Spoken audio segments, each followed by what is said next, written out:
এক দেশ এক ভোটের পর এবার কি এক দেশ এক ভোটার লিস্টের পথে বিজেপি? সেই জন্যই কি এসআইআর করা হচ্ছে?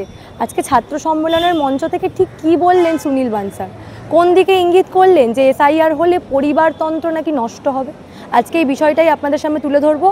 তার জন্য এই প্রতিবেদন সম্পূর্ণ দেখুন। নমস্কার, আমি সানিয়া, দ্য নিউজ বাংলায় আপনাদের সকলকে স্বাগত। अब हमारा वन नेशन वन इलेक्शन के साथ इस देश में अब एक डिमांड और खड़ी होनी चाहिए कि आने वाले दिनों में केवल वन नेशन वन इलेक्शन नहीं, वन नेशन वन इलेक्शन के साथ एक ही वोटर लिस्ट इस भारत के अंदर होगी, एक ही वोटर लिस्ट से चुनाव होगा।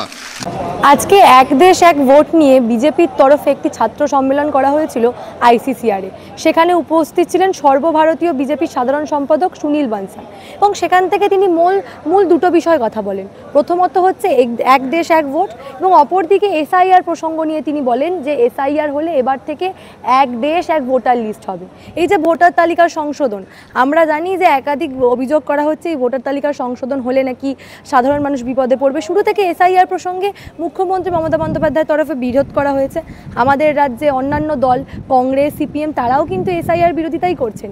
সেই জায়গা থেকে দাঁড়িয়ে আজকে এই ছাত্র সম্মেলনের মঞ্চ থেকে সুনীল বানসাল পরিষ্কার করে দিলেন যে এই এসআইআর হলে নাকি পরিবারতন্ত্রের বিনাশ হবে। পরিবারতন্ত্র অর্থাৎ তিনি ঠিক কী বোঝাতে চাইলেন সেটা নিয়ে প্রশ্ন উঠছে ইতিমধ্যে। আমাদের রাজ্যে মুখ্যমন্ত্রী মমতা বন্দ্যোপাধ্যায় এবং তার উত্তরসূরি অভিষেক বন্দ্যোপাধ্যায়ের কথা বললেন, নাকি অপরদিকে রাহুল গান্ধী অর্থাৎ গোটা গান্ধী পরিবারের যে অস্তিত্বের কথা তিনি বললেন? এই নিয়ে ইতিমধ্যে বিভিন্ন মহলে প্রশ্ন উঠতে শুরু করেছে। তবে একটা কথা পরিষ্কার, তিনি বলতে চাইলেন যে এসআইআর হলে ভোটার তালিকার যারাই বাছাই হবে এবং দিনের পর দিন চলতে থাকা পরিবারতন্ত্রের বিনাশ ঘটবে।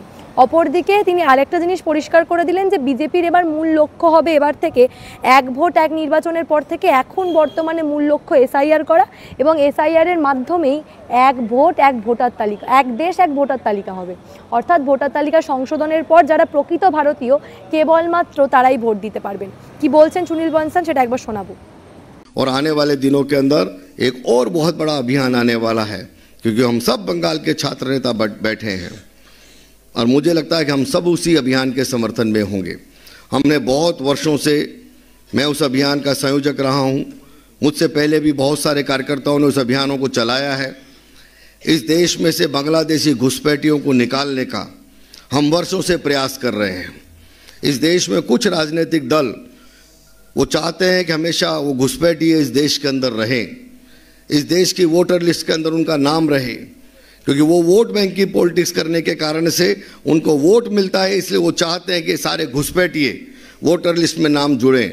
लेकिन अभी सरकार ने, चुनाव आयोग ने जो बिहार में एसआईआर के माध्यम से मतदाता सूची का एक अभियान चलाया, उस अभियान के माध्यम से हमारे देश का संविधान एक बात कहता है कि जो इस भारत देश का नागरिक है वही इस देश का मतदाता हो सकता है।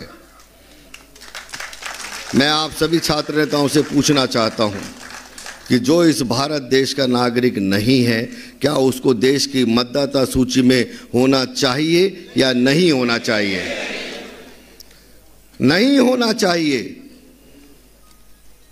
बिहार में से ऐसे ही जो भारत के नागरिक नहीं हैं, उनका नाम हटाने का काम चुनाव आयोग ने किया है। आने वाले दिनों के अंदर बंगाल में भी यह महासंग्राम शुरू होगा। जब तक वो वोटर है, वो ममता दी समर्थन करती है, राहुल समर्थन करता है, तेजस्वी समर्थन करता है, सब समर्थन करते हैं। जिस दिन उनका नाम घुसपैठियों का नहीं होगा, उस दिन सभी पॉलिटिकल पार्टियां कहेंगे इनको बाहर निकालो।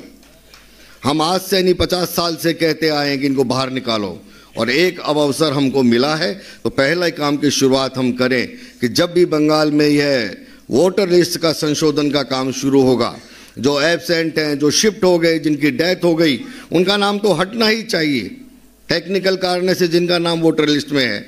लेकिन जो इस देश का नागरिक नहीं है, भारत का नागरिक नहीं है, भारत में घुसपैठ करके घुसकर आया है, ऐसे इन सभी बांग्लादेशियों का नाम भी वोटर लिस्ट से हटे, वो अभियान भी चलेगा।